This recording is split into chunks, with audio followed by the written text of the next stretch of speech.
Chief Monique Harris, a woman of undeniable authority and integrity, was one of the most respected figures in law enforcement, yet her career had been far from smooth. A black woman who had risen to the top of her department through sheer determination and competence, she was both admired and resented. Monique understood better than anyone that her position was not only a symbol of progress, but also a lightning rod for controversy. For every officer who praised her reforms, there was another who whispered about her behind her back, blaming her for the perceived softening of the force. She didn't let it faze her. She had bigger battles to fight, battles that were far more important than bruised egos. It was a Friday evening when Monique decided to step out of her office and visit one of the city's more troubled neighborhoods. For weeks, there had been mounting complaints about police misconduct in the area. Reports had surfaced about officers using excessive force, racially profiling residents, and ignoring protocols during routine patrols. The complaints had reached Monique's desk, and though she trusted her internal affairs team to handle the investigations, she felt compelled to see the reality on the ground for herself. This wasn't the first time she'd done this. Monique often preferred to observe the city she served not from the comfort of her office, but by walking its streets, engaging with its people, and witnessing the issues firsthand. Dressed in simple, unassuming clothes, jeans, a leather jacket, and sneakers, she left behind the formal trappings of her rank.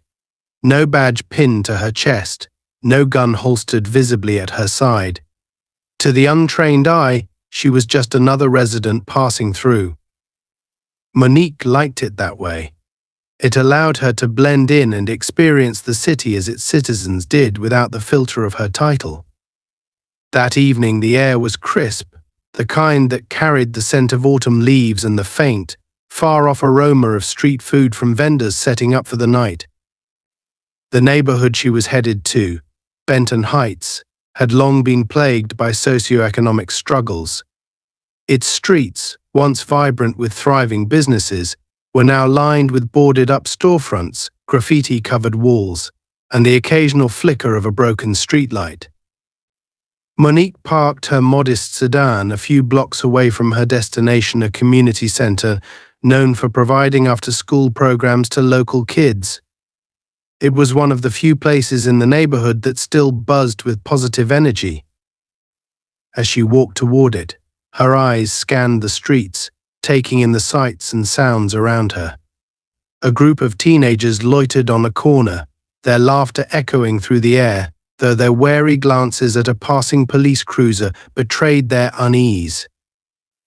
A mother hurried her child across the street, clutching his hand tightly as they passed a group of men arguing near a convenience store. The tension in Benton Heights was palpable, a simmering undercurrent that Monique had felt in similar neighborhoods during her years on the force.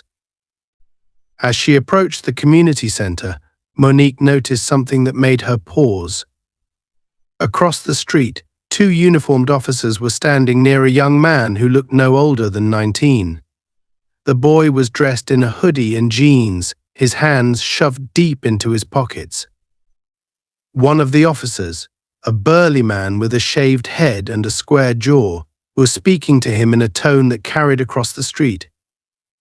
Even from a distance, Monique could sense the aggression in his body language, the way he leaned in slightly, his hand resting on his belt, where his taser was holstered. The young man, by contrast, seemed frozen, his posture stiff and his gaze fixed on the ground. Monique's instincts, honed from years in law enforcement, immediately told her something was off. She crossed the street, her pace steady but deliberate. As she drew closer, she could hear the officer's voice more clearly. "What are you doing here, huh? You look like you don't belong." His words were sharp, laced with condescension. The boy mumbled something in response, his voice barely audible. The second officer, a younger man who stood a few feet away, glanced at his partner uneasily, but said nothing. Monique stopped a few steps away, her presence unnoticed for the moment. She took a second to assess the situation. The boy didn't appear to be resisting, but the officer's posture suggested he was ready to escalate. Monique knew this script all too well. It was the kind of encounter that could spiral out of control in seconds. "Excuse me," she said, her voice calm but firm. Both officers turned to look at her, surprise flashing across their faces. "Is everything all right here?" The burly officer, whose name tag read Cross, straightened up and gave her a once-over. His expression quickly shifted to one of irritation. "This doesn't concern you, ma'am. Move along." Monique didn't flinch. "I'm a citizen of this city, and I have every right to be concerned if I see something happening on my streets." Cross's jaw tightened, his annoyance palpable. "This kid here," he said, jerking his thumb toward the boy, "looks like he's up to no good. We're just having a little chat." Monique glanced at the boy, who looked like he wanted to disappear into the pavement. "Is that true?" she asked him gently. The boy hesitated, then shook his head. "I was just walking home," he said quietly. "They stopped me for no reason." Monique turned her gaze back to Cross, her expression neutral but her eyes sharp. "Stopping someone for looking like they're up to no good isn't exactly in the training manual, is it, Officer Cross?" Cross bristled, his irritation now giving way to anger. "I don't need a lecture from you, lady. Step back and let us do our job." Monique took a small step closer, her stance unthreatening but unyielding. "I've done your job, officer, and I know it doesn't involve intimidating kids who aren't breaking any laws." The younger officer shifted uncomfortably, his gaze darting between Cross and Monique. "Maybe we should let him go," he muttered, but Cross shot him a glare that silenced him. "Listen," Cross said, his voice dropping to a growl. "I don't know who you think you are, but you're interfering with police business. If you don't back off, I'll have to remove you." Monique raised an eyebrow. "Remove me? For what?" Asking questions, Cross stepped closer, his hand now hovering near his baton. The tension between them crackled like electricity. Monique could feel the eyes of the neighborhood on them, people watching from windows, from doorways, from the shadows. She knew she had to de-escalate, but she also knew she couldn't back down. "Officer Cross," she said evenly, "you're stepping into dangerous territory. I suggest you think carefully about your next move." Cross smirked, mistaking her measured tone for weakness. "And I suggest you get out of my face before you regret it." Before Monique could respond, he took another step forward and shoved her shoulder. The force was enough to make her take a step back, but she quickly regained her balance. For a moment, there was silence. Then Monique straightened up, her expression as cold as steel. "You just made a very big mistake," she said quietly. Cross chuckled, but there was an edge of uncertainty in his laughter. Monique reached into her pocket, her movements slow and deliberate, and pulled out her badge. The sight of it made Cross's smirk vanish. "Chief Monique Harris, City Police Department," she said, her voice cutting through the tension like a blade. "And you're officially out of line." Officer Cross stared at the badge in stunned silence, his mouth slightly open, as if the words had been stolen from him. The younger officer, whose name tag read visibly stiffened, his face draining of color. The dynamic shifted in an instant, like a rug being pulled out from under their feet. Monique Harris, the woman Cross had dismissed and shoved, was not just some random passerby. She was the chief of police, and the weight of that revelation was almost palpable in the cold night air. Monique could feel the tension radiating off Cross, the gears in his head spinning wildly as he tried to figure out how to salvage the situation. His arrogance and bravado from moments earlier had evaporated, replaced by a defensive posture that betrayed his sudden awareness of how badly he had overstepped. Reed's eyes darted nervously between Monique and Cross, his unease growing by the second. Monique didn't move, didn't flinch. Her presence was commanding without being overbearing, and the silence between them stretched uncomfortably. Finally, Cross found his voice. "Chief Harris," he said, his tone dripping with forced politeness, though the edges of his words were still sharp with defiance. "I didn't realize who you were." He took a step back, as if to create some physical distance between himself and the gravity of his actions. "If I'd known." "You didn't know," Monique interrupted, her voice low and controlled, "because you didn't care to know. You saw what you wanted to see, a woman you thought you could intimidate, someone you thought wouldn't question you, and you acted on that assumption." Her words were measured, but the power in them was undeniable. "So, no, Officer Cross, you didn't know who I was. But that doesn't excuse what you just did." Reed shifted awkwardly, the tension in his body evident. "Chief," he started, but Monique held up a hand to silence him. Her eyes were locked on Cross, who looked increasingly like a man cornered. "Tell me, Officer Cross." She continued, her tone sharp but calm. "What exactly were you planning to do with this young man? What was the goal here? Because from where I'm standing it looks a lot like harassment." Cross bristled at the accusation, his defensive instincts flaring up. "I was doing my job," he said quickly, though his voice lacked the confidence he'd shown earlier. "This neighborhood has a lot of problems, Chief. I saw someone who looked suspicious, and I acted on my instincts." "Suspicious," Monique repeated, her eyes narrowing. "And what exactly made him suspicious? Was it his hoodie, his skin color, or was it just the fact that he was walking down the street minding his own business?" She took a step closer to Cross, her voice steady but laced with a dangerous edge. "Because I'll tell you what I see.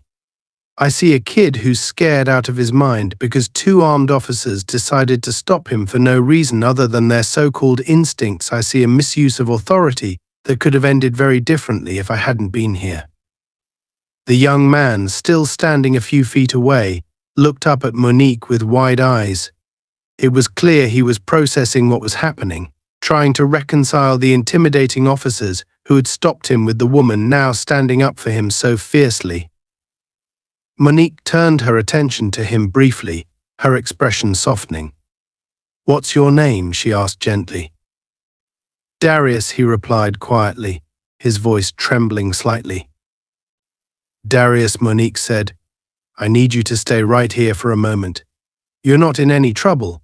"All right," he nodded quickly, relief flickering across his face. Monique turned her attention back to Cross and Reed, her expression hardening once more. "Now, let's talk about the fact that you put your hands on me, Officer Cross." Cross's jaw tightened, and for a moment it seemed like he might try to defend his actions. But he hesitated, clearly weighing his options. Monique didn't give him the chance to speak. "You didn't just shove me," she said. "You assaulted a citizen. And let's be clear, if I weren't who I am, what do you think would have happened next? Would you have escalated further? Would you have escalated further? Would you have dragged me into the back of your car and written a report full of lies to justify your actions? Because I know how these things go, Officer Cross. I've seen it too many times." Reed opened his mouth as if to speak, but once again, Monique silenced him with a look. She could see the fear in his eyes, the dawning realization that he was complicit in something far larger than he'd anticipated. "And you," she said, her gaze shifting to Reed, "you stood there and let it happen. You didn't stop him. You didn't speak up. You knew this was wrong, didn't you?" Reed swallowed hard, his face pale. I didn't know what to do," he admitted, his voice barely above a whisper.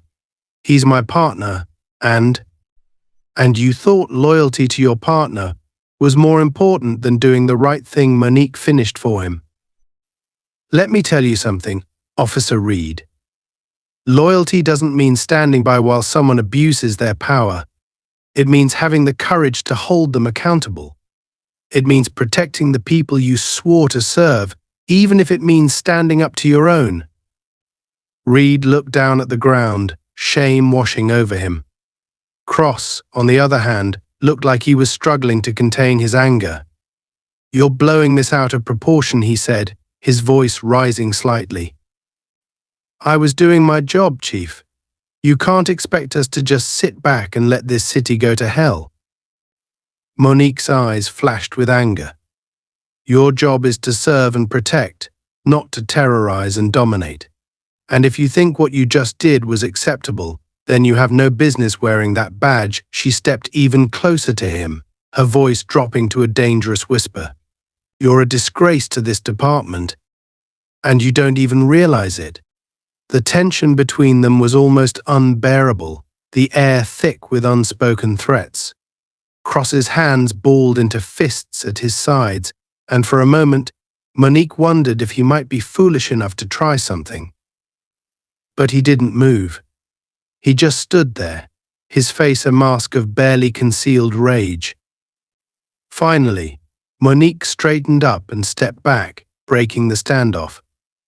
"Here's what's going to happen," she said, her tone brisk and authoritative. "You're going to let Darius go. You're going to get in your car and leave this neighborhood. And first thing tomorrow morning, you're going to report to my office for a formal review of your conduct. Do I make myself clear?" Cross glared at her, his lips pressed into a thin line. But he didn't argue.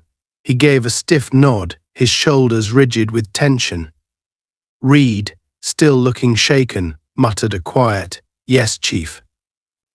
Monique turned to Darius, offering him a small smile. "You're free to go," she said. "But if you ever feel unsafe or need help, you call me directly." "All right," she handed him a card with her contact information, and he took it with trembling hands. As the officers retreated to their cruiser, Monique watched them go, her jaw tight. She knew this wasn't over. Cross wasn't the type to take accountability quietly, and she would need to brace herself for whatever fallout was coming. But for now, she was satisfied with one thing: she had made it clear that there was no place for abuse of power in her city, and she wasn't afraid to stand up to anyone who thought otherwise. As Officer Cross and Reed retreated to their patrol car, the tension in the air did not dissipate as Monique Harris had hoped. Her instincts, honed from years on the force, told her this wasn't the last she'd hear from Cross.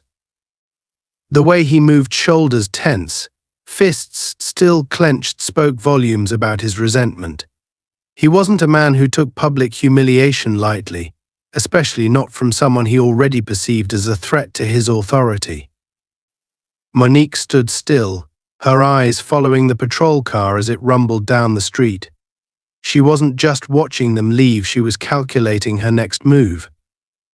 Darius, the young man at the center of the earlier confrontation, lingered nearby. He looked at her with a mixture of gratitude and unease. Monique walked over to him, her tone softening. "Are you all right?" she asked, her eyes scanning him for any signs of physical or emotional distress. Darius nodded, but there was a hesitation in his movements. "Yeah, I think so. I didn't know it could get like that. I mean, I've seen videos, but being in it, it's different." Monique sighed, her heart heavy. She had seen this reaction too many times, young people processing the trauma of an encounter that should never have happened. "I'm sorry you had to go through that," she said, placing a reassuring hand on his shoulder. "If you need anything, or if they come after you again, you call me. Don't hesitate." Darius managed a small, appreciative smile before walking away, disappearing into the shadows of the street. Monique watched him go, the weight of her position pressing harder on her shoulders. She was proud of the work she'd done to reform the department, but moments like this reminded her just how much further there was to go. Officers like Cross weren't just a liability, they were a danger, not only to the community but to the integrity of the force itself. Her thoughts were interrupted by the sound of tires screeching in the distance. Monique turned sharply, her senses on high alert. From around the corner, the patrol car reappeared, its headlights slicing through the dimly lit street. Monique's jaw tightened. They weren't supposed to still be in the area, not after she had explicitly told them to leave. As the car rolled to a stop in front of her, Cross stepped out, slamming the door shut behind him with enough force to make the vehicle shake. "Chief Harris," he called out, his voice dripping with mock politeness. "Can we have another word?" Monique's posture remained calm, but her mind was already racing. She noted Reed's hesitation as he stepped out of the car, his movements slower and more cautious than Cross's. Something about this felt wrong, off balance. Cross was clearly still fuming, and she could tell from his body language that he wasn't here to apologize or make amends. No, this was something else. She crossed her arms and stood her ground. "I thought I was clear," she said, her tone firm but not aggressive. "You were to leave this neighborhood and report to my office in the morning. What part of that did you not understand?" Cross laughed, a short, humorless sound that echoed off the brick buildings around them. "Oh, I understood you perfectly, Chief. I just think we need to clear the air. After all, you embarrassed me back there, and that's not something I'm willing to let slide."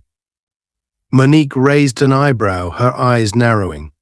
"Embarrassed you? Is that what this is about? Your bruised ego?" Cross took a step closer, his smirk fading into a grim line. "It's about respect. You come into my neighborhood, interfere with my work, and act like you're the only one who understands what it means to wear this badge. You might be the chief, but out here, on these streets, I'm the one who decides how things get done." Monique's patience was wearing thin, but she kept her composure. "You're wrong about one thing, Officer Cross. This isn't your neighborhood. It belongs to the people who live here, and it's your job to serve and protect them, not harass and intimidate. You want to talk about respect? Start by earning it." Her words struck a nerve, and for a moment she thought Cross might back down. But instead, his expression darkened. He reached for his belt, where his baton hung, and pulled it free with a swift motion. "You think you can walk in here and lecture me like I'm some rookie," he snarled. "Let's see how you handle yourself without that badge to hide behind." Reed took a half step forward, his voice laced with panic. "Cross, stop. She's the chief, this is going too far." But Cross ignored him, his focus locked on Monique. She didn't flinch, her muscles coiled and ready for whatever was about to come. This wasn't the first time she'd faced down someone bigger and angrier than her, and she knew it wouldn't be the last. But the stakes here were different. If she didn't handle this carefully, it wouldn't just be her reputation on the line, it would be the trust she'd spent years building within the department and the community. "Think very carefully about what you're doing right now," Monique warned, her voice steady. "You're about to cross a line you can't come back from." Cross sneered, his grip tightening on the baton. "That's the thing, Chief. I've already crossed it." Before he could swing, Monique moved. Years of self-defense training kicked in as she sidestepped his attack and grabbed his wrist, twisting it with precision. The baton clattered to the ground as Cross let out a grunt of pain. She didn't let go, using his momentum to pull him off balance and send him stumbling backward. He recovered quickly, his face red with fury, and lunged at her again. This time, Monique ducked under his arm and delivered a swift strike to his knee, causing him to stagger. Her movements were calculated and controlled, designed to neutralize rather than harm, but Cross wasn't giving up. He roared like a wounded animal, charging at her with reckless abandon. Monique sidestepped him once more, grabbing his arm and twisting it behind his back. She pressed him against the hood of the patrol car, pinning him in place. "Enough," she barked, her voice cutting through the chaos like a whip. "This ends now." Reed stood frozen a few feet away, his hands hovering uselessly in the air. He looked like he didn't know whether to intervene or run. "Do something," Reed Cross shouted, his voice muffled against the cold metal of the car. "Don't just stand there." But Reed didn't move. His eyes met Monique's, and for the first time, she saw a flicker of understanding in his expression. He wasn't just scared, he was ashamed. He knew Cross was wrong, and he knew that siding with him would only make things worse. Slowly, Reed lowered his hands and took a step back. Monique released Cross and stepped away, giving him space to stand. He turned to face her, his chest heaving with exertion and his eyes blazing with hatred. "You're done," he spat. "You think you can come in here and make a fool out of me? You're going to regret this, Harris. Mark my words." Monique didn't respond. She simply picked up the fallen baton and handed it to Reed. "Take him back to the station," she said quietly. "And make sure he doesn't leave until I get there." Reed hesitated, then nodded, his grip on the baton tightening. "Yes, Chief," he said, his voice barely above a whisper. As Cross was led away, Monique stood alone in the street, the weight of the confrontation settling over her like a heavy cloak. She knew this wasn't over. Cross's anger was a fire that wouldn't easily be extinguished, and she would have to face the consequences of his actions in the days to come. But for now, she was satisfied with one thing: she had stood her ground, and she had made it clear that no one officer or otherwise was above accountability.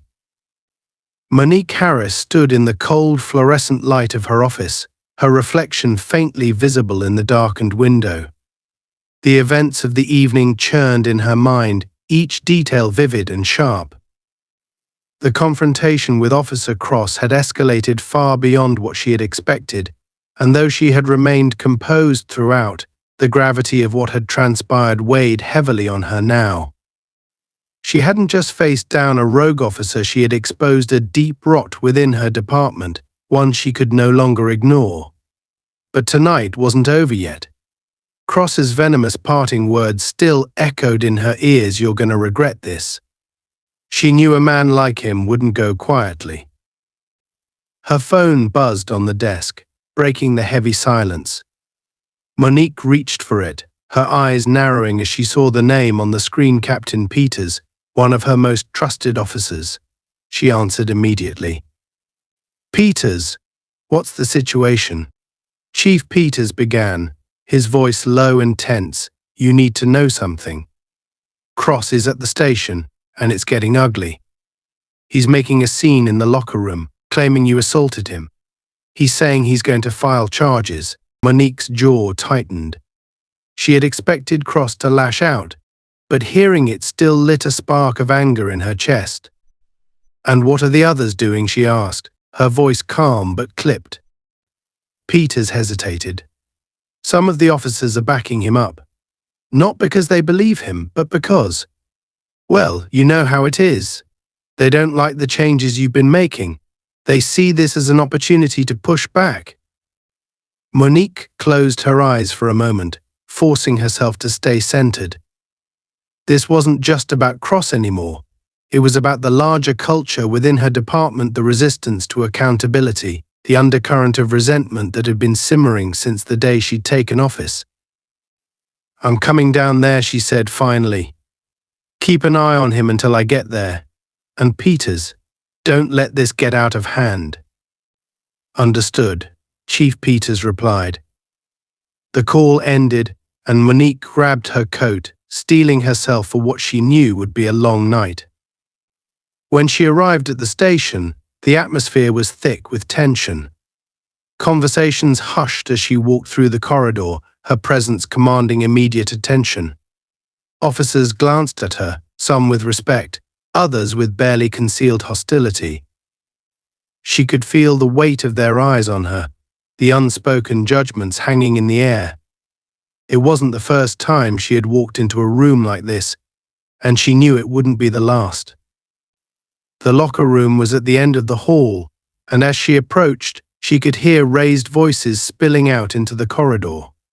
Cross's deep, angry tone was unmistakable. Monique pushed open the door without hesitation, stepping into the charged space. The room fell silent as she entered, the officers inside turning to look at her. Cross stood near the benches, his face red with anger, while a handful of officers lingered nearby, their expressions ranging from discomfort to thinly veiled approval of his ranting. "Chief Harris," Cross said, his voice dripping with sarcasm as he crossed his arms.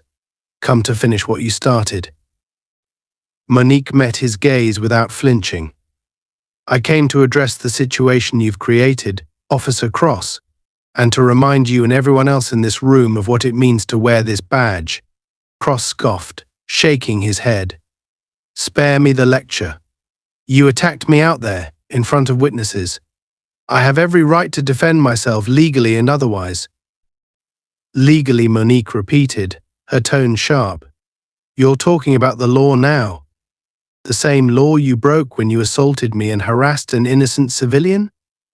The same law you swore to uphold, but have treated like your personal playbook." Her words cut through the room like a blade, and some of the officers shifted uncomfortably. Cross's bravado faltered for a split second before he recovered, his scowl deepening. "You can twist this however you want," he growled.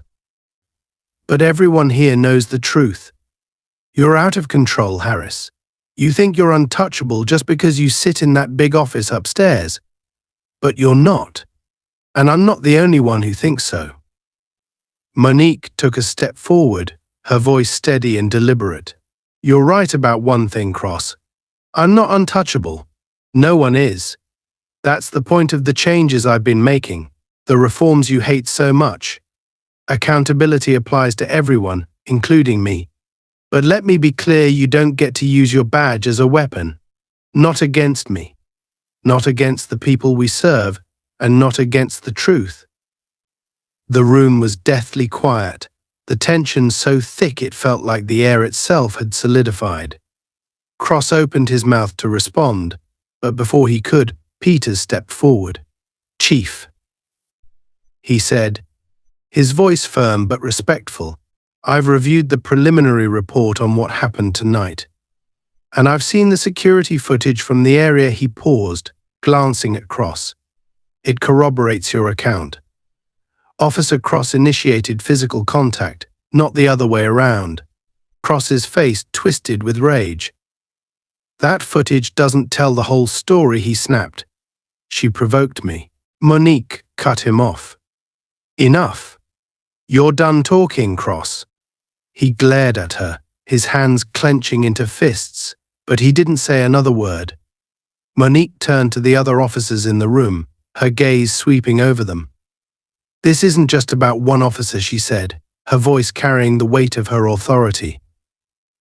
"This is about who we are as a department, what we stand for.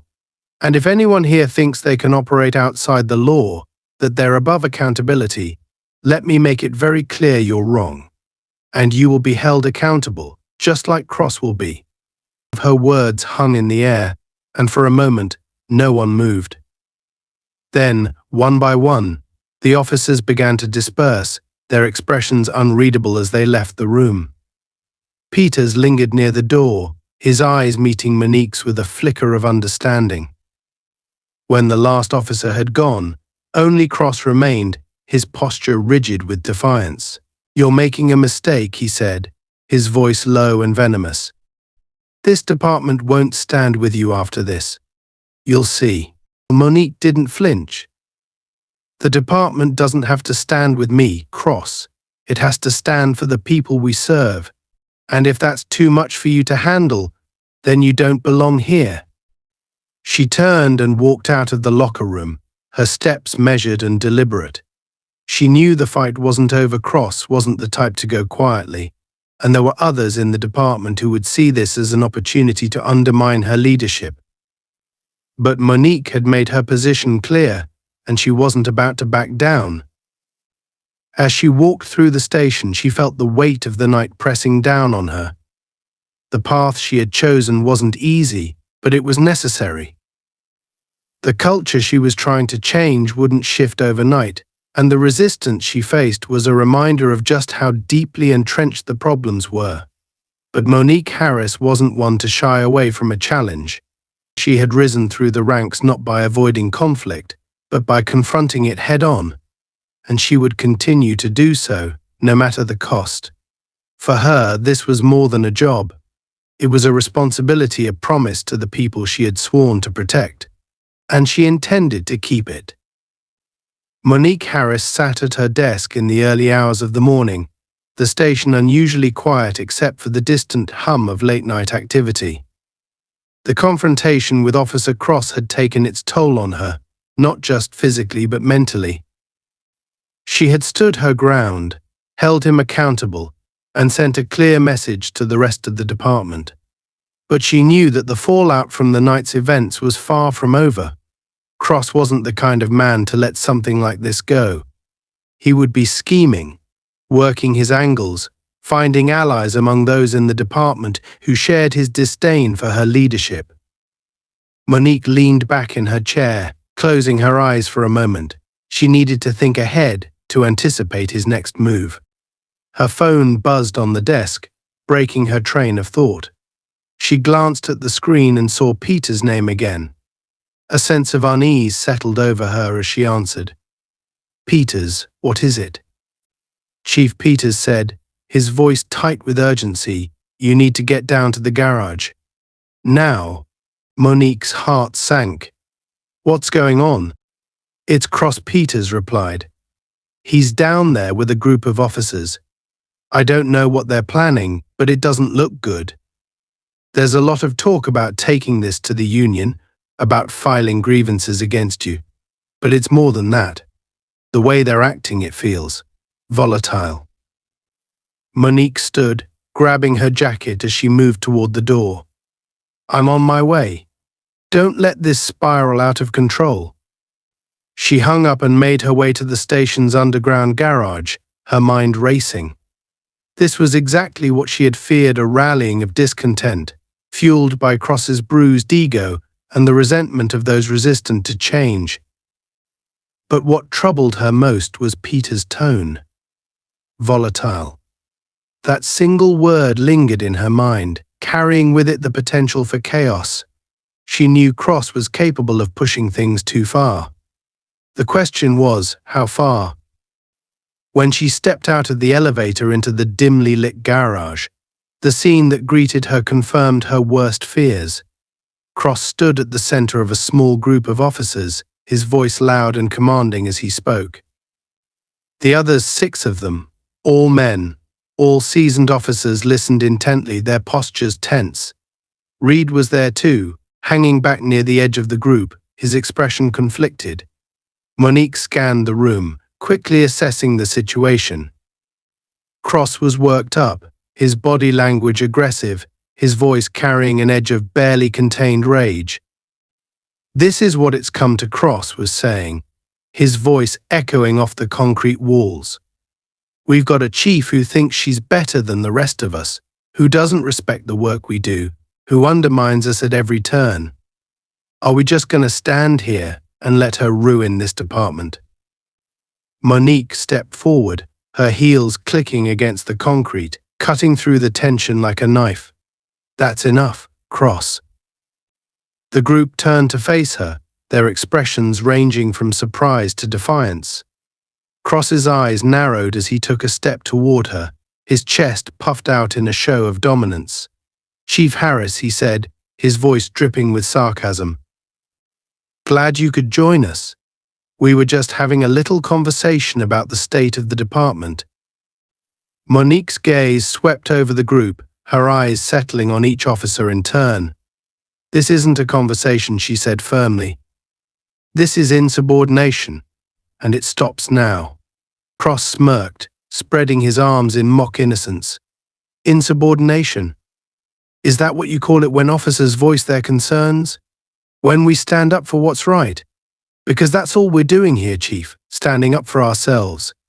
For the department. You're not standing up for the department," Monique shot back.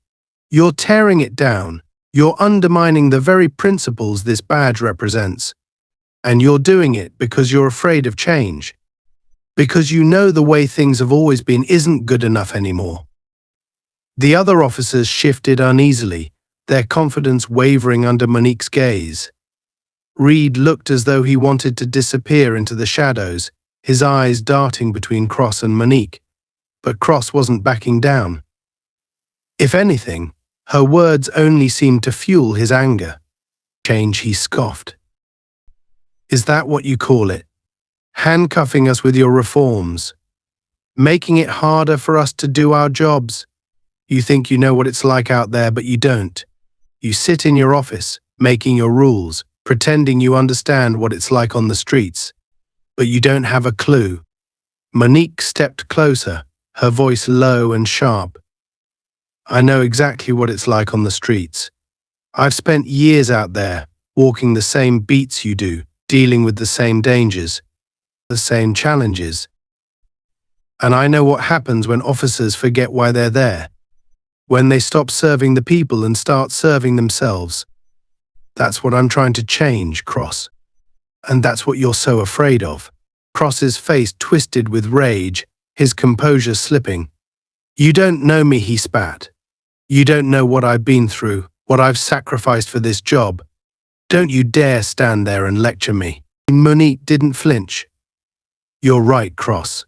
I don't know what you've been through. But I know what I've seen. I've seen the damage officers like you can do when they let their anger and their ego control them. And I won't let that happen in my department. For a moment it seemed like Cross might lunge at her. His fists were clenched, his breathing heavy, his eyes blazing with fury.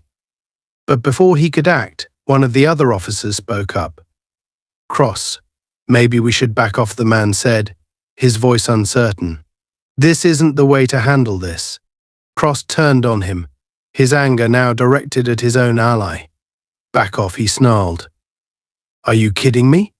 She's the problem, and you want to back off. The man hesitated, glancing at Monique, then back at Cross. I just think. You don't think, Cross snapped. That's the problem with all of you. You're too afraid to stand up for yourselves. Well, I'm not.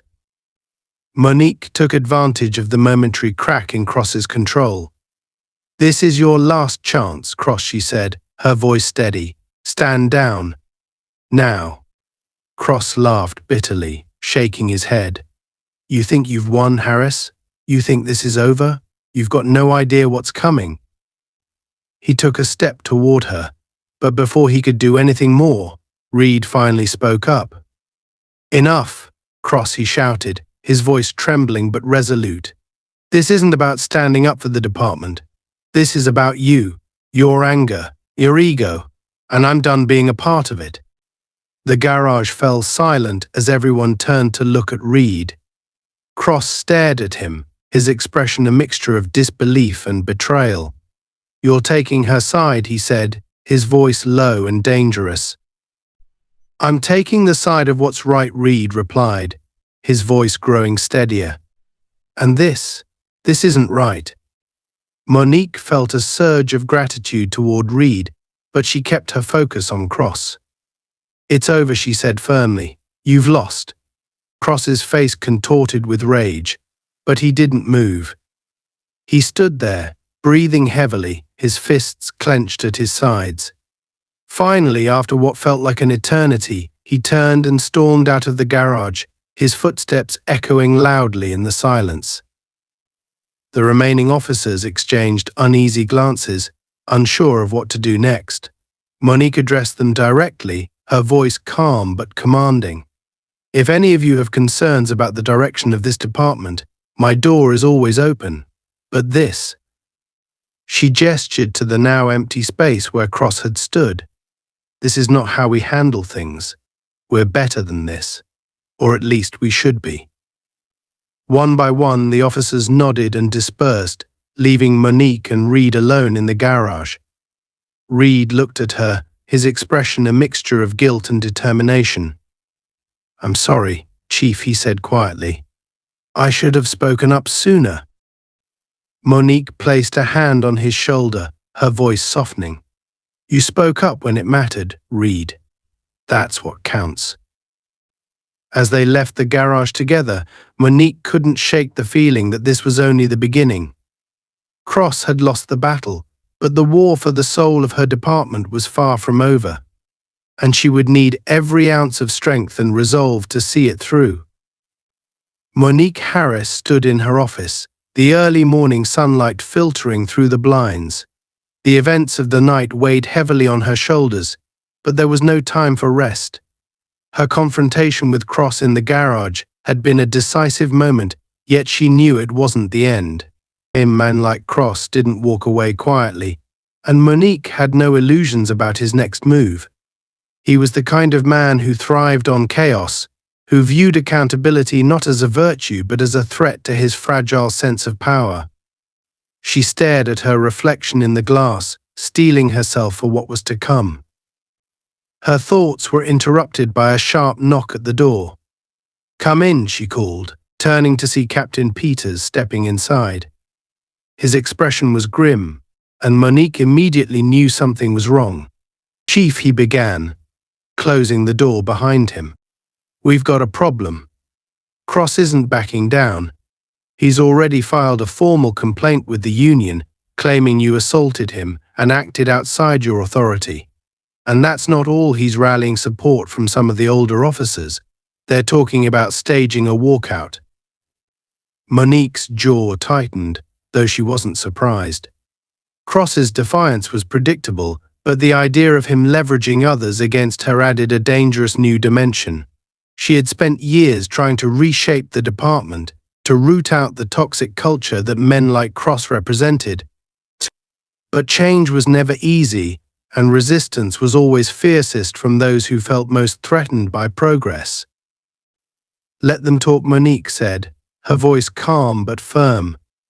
"This isn't a popularity contest. It's about doing what's right. If they think they can intimidate me into backing down, they're in for a rude awakening."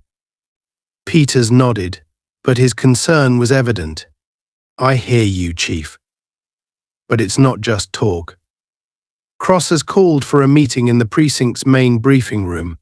He's got a group of officers down there now, and from what I've heard, he's painting himself as the victim. He's spinning the narrative that you're out of control, that you're targeting him personally." Monique took a deep breath, her mind racing. Cross's strategy was clear: divide and conquer.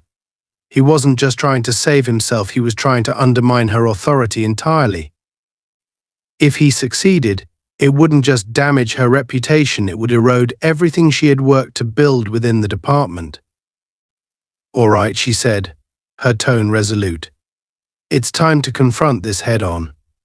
Let's go." Peters hesitated. "Chief, are you sure that's a good idea? He's trying to bait you. Walking into that room might give him exactly what he wants." Monique shook her head. "What he wants is chaos. What he thrives on is division. The only way to shut this down is to face it directly. If I let him control the narrative, he wins. And I won't let that happen." With Peters at her side, Monique made her way to the briefing room. As they approached, the sound of raised voices spilled out into the hallway. Cross's deep, commanding tone was unmistakable, and the energy in the room was charged. Monique pushed the door open and stepped inside, her presence immediately silencing the room. Cross stood at the front of the room, flanked by a handful of officers who had clearly taken his side. The rest of the room was filled with officers of varying ranks, their expressions a mix of uncertainty, discomfort, and quiet defiance. Reed was there too, standing near the back, his face tight with tension. Monique's eyes swept over the crowd before settling on Cross. "Chief Harris," he said, his voice dripping with mock respect. "What a surprise. Come to join the discussion." "I'm not here for a discussion," Monique replied, her tone sharp and unwavering. "I'm here to set the record straight." Cross crossed his arms, his smirk widening. "Set the record straight. By all means, enlighten us. Tell us why you think it's okay to assault an officer and then use your rank to cover it up." A murmur rippled through the room, and Monique felt the weight of their eyes on her. She stepped forward, meeting Cross's gaze head-on. "Let's be clear about what happened," she said, her voice carrying through the room. "Last night, Officer Cross physically assaulted me during an unauthorized stop of a civilian. He ignored my orders to stand down and escalated the situation to the point of violence. When I defended myself, he tried to twist the narrative to make himself the victim. That's the truth. Cross laughed, a bitter, humorless sound. You defended yourself. Is that what you call it? You humiliated me in front of my colleagues, and now you're trying to justify it by playing the hero. But let's not forget you're the one who's been undermining this department since day one. You don't respect us. You don't respect the work we do. You sit in your office, making your rules, while we're the ones out there putting our lives on the line. Monique's eyes narrowed. Respect is earned, Cross.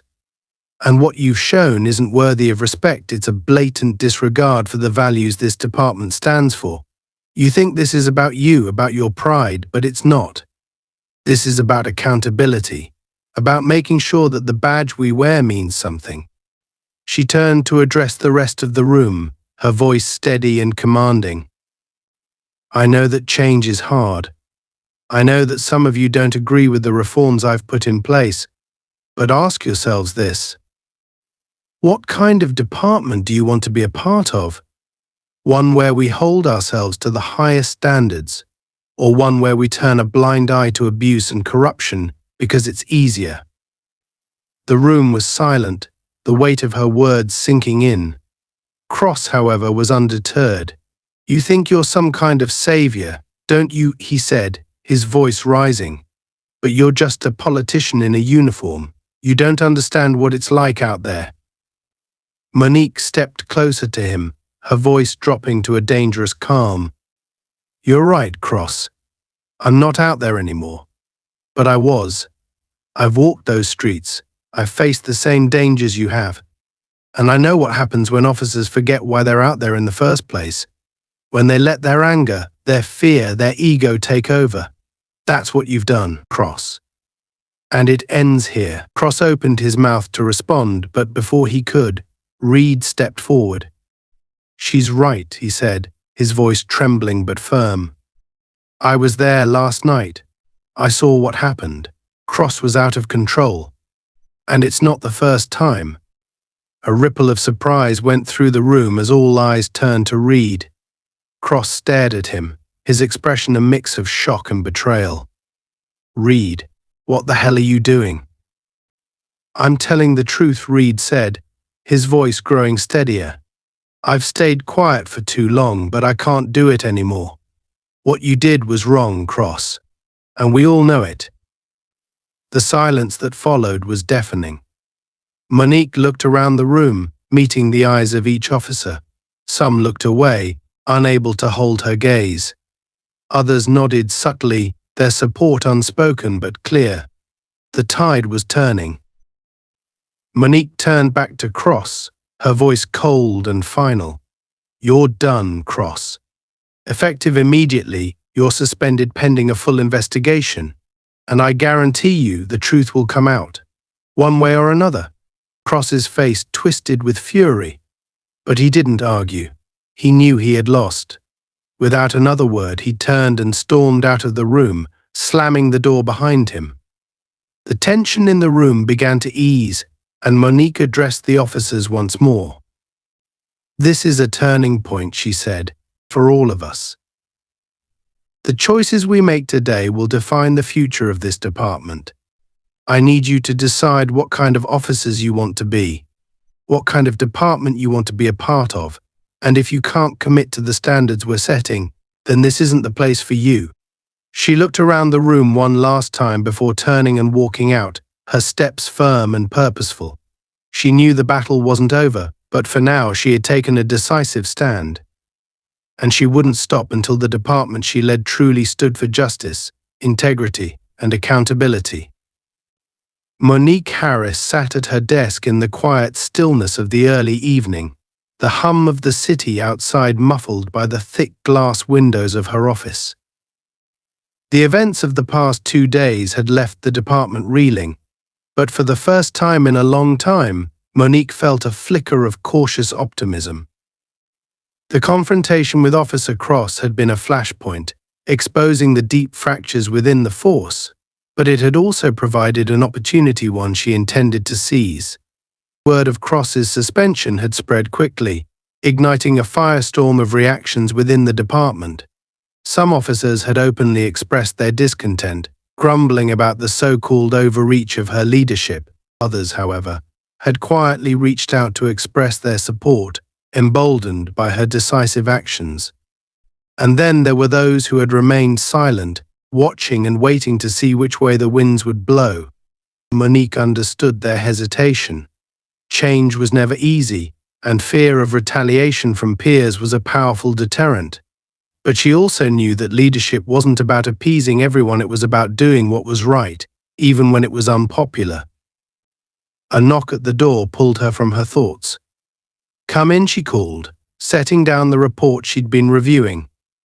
The door opened, and Captain Peters stepped inside, a stack of files in his hands. "Chief," he said, his tone formal but tinged with a note of encouragement. "I wanted to give you an update on the Cross investigation." Monique gestured for him to sit, leaning forward as he placed the files on her desk. "What have you found?" Peters sighed, rubbing the back of his neck. "It's bad. We've uncovered multiple complaints against Cross over the years: excessive force, racial profiling, even tampering with reports. Most of them were either dismissed or quietly buried. But now that we're digging, the pattern is impossible to ignore." Monique nodded, her expression grim. She had suspected as much. "What about last night? Any statements from the officers who were there?" Several, Peters said. Reed's statement was the most detailed.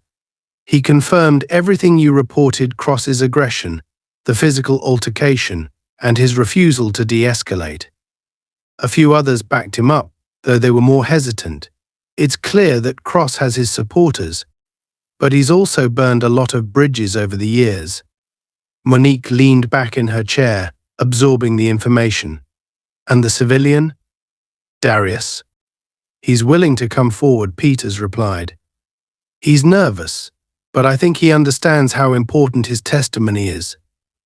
We've assured him that he'll have protection if he needs it." "That's good," Monique said. "We need to make sure he feels safe. This isn't just about holding Cross accountable, it's about showing the community that we take their trust seriously." Peters nodded, his respect for Monique evident. "You're doing the right thing, Chief, even if it's not easy." Monique gave him a small, tired smile. "It's never easy, Peters. But that's why we're here." As Peters left the office, Monique turned her attention back to the files on her desk. The evidence against Cross was damning, but it also highlighted a larger issue: the culture of silence and complicity that had allowed his behavior to go unchecked for so long. She couldn't undo the damage he had caused, but she could ensure that it never happened again. And that meant taking bold, decisive action. The next day, Monique called an emergency meeting of the department's leadership team. The room was filled with tension as the captains and lieutenants took their seats, their faces a mix of curiosity and apprehension. Monique stood at the head of the table, her posture commanding but not overbearing.